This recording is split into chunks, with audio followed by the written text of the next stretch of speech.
Hello guys, welcome to Ultrans. My name is Koko Ashridako. Now please don't forget to subscribe, okay? Thank you very much.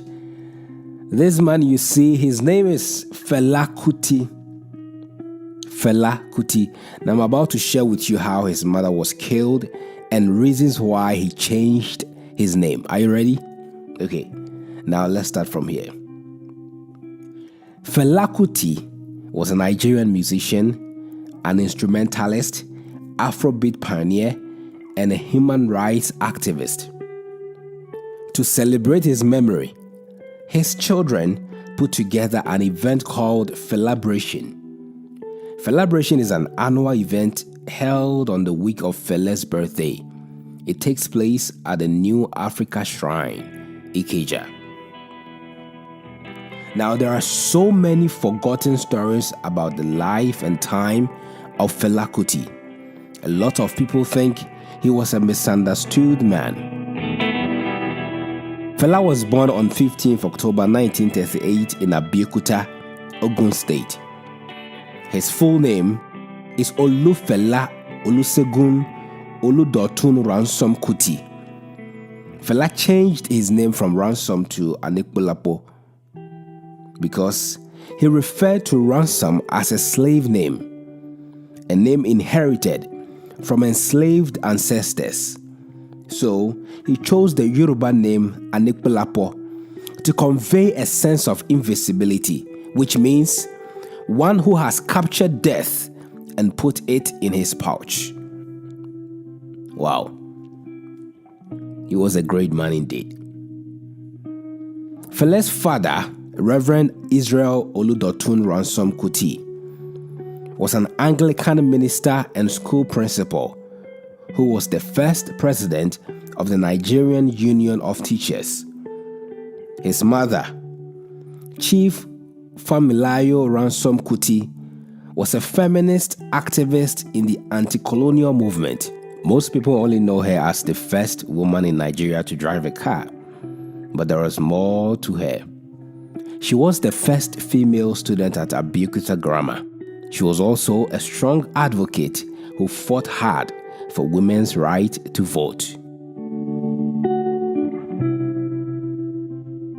Fela Kuti had brothers like Beko Ransom Kuti, who was a doctor, Professor Olikoye Ransom Kuti, who was also a doctor and a one-time Minister of Health, Nigerian playwright and poet. Professor Wole Soyinka is also Fela Kuti's first cousin. In 1960, he married his first wife, Remi Lekun Taylor, who gave birth to his eldest children. He has up to 8 children. The most popular ones are Femi, Yeni, Sion, Sola, and Mutunrayo Kuti.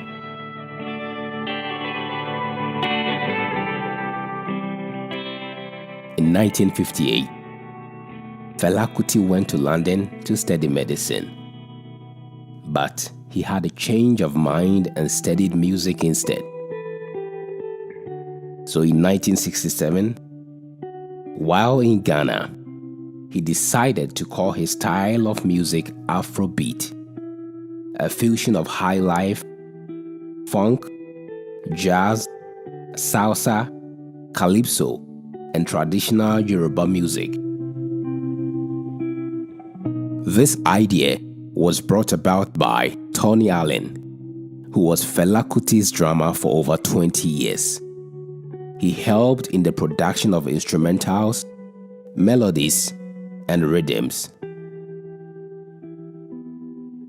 In 1970, he returned back to Nigeria from Los Angeles to form the Kalakuta Republic. Fela Kuti described the Kalakuta Republic as a community surviving independently from the Nigerian state. The Kalakuta name was derived from the Black Hole of Calcutta dungeon in India. Fela's Kalakuta Republic served as a recording studio, home, and community for people that connected to his brand.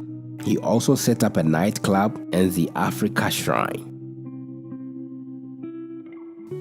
How I wish I could play some of his songs in this documentary, but for copyright issues, I just have to ignore them. Now, in 1977, most of Fela Kuti's lyrical themes changed from love to social issues. He used his music to speak out against the maltreatment of the people by the government. His smash hit, Zombie, infuriated the Nigerian military, and they also launched an attack on the Kalakuta Republic. 1,000 soldiers were involved in this attack. They burned down his studio, instruments, and master tapes. It was this attack that led to the death of his mother, Funmilayo Ransom Kuti, who was thrown down from the second floor of their building. Fela Kuti was severely beaten during that attack. He would have lost his life if not for the intervention of the commanding officer. The raid was not a funny one. Even the women whom Fela referred to as his Kalakuta queens were also beaten and raped. After being in coma for a long time, his mother died on the 13th of April, 1978. A heartbroken Fela took her coffin to Dudan Barracks in Lagos to shame the government. That was where the military head of state resided at that time. The attack and loss of his mother was not enough to silence Fela.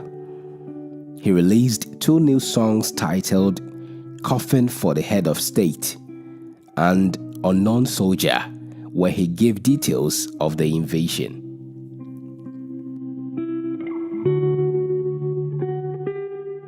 And somewhere in 1978, rumors started spreading far and wide that Fela Kuti kidnapped some women and held them hostage in his Kalakuta Republic. The women themselves said the rumors were false and they were with Fela on their own accord, but people still referred them as drug addicts and prostitutes. To falsify all the claims, Fela got the consent of all 27 of them and married them on the same day. Wow! Most of these women were his dancers, singers, and composers. They traveled around the world with him, from Ghana to Germany, France, Switzerland, and Italy.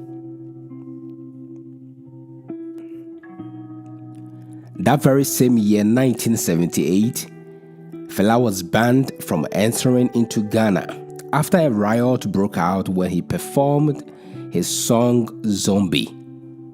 His musicians deserted him when they heard that he wanted to use the proceeds from the music to fund his presidential campaign. When he finally wanted to campaign for president, he was denied candidature even after forming his own political party. He continued going on album tours and released more songs to infuriate the government. Well, I believe 1978 wasn't a good year for Fela Kuti, because in the same 1978, he was jailed and charged with currency smuggling. He spent 20 months in jail. After his release, some of his wives had already moved on. He divorced the remaining wives, saying that marriage only brings jealousy and selfishness. But some of them refused to leave the Kalakuta Republic. They swore to remain with Fela till the end.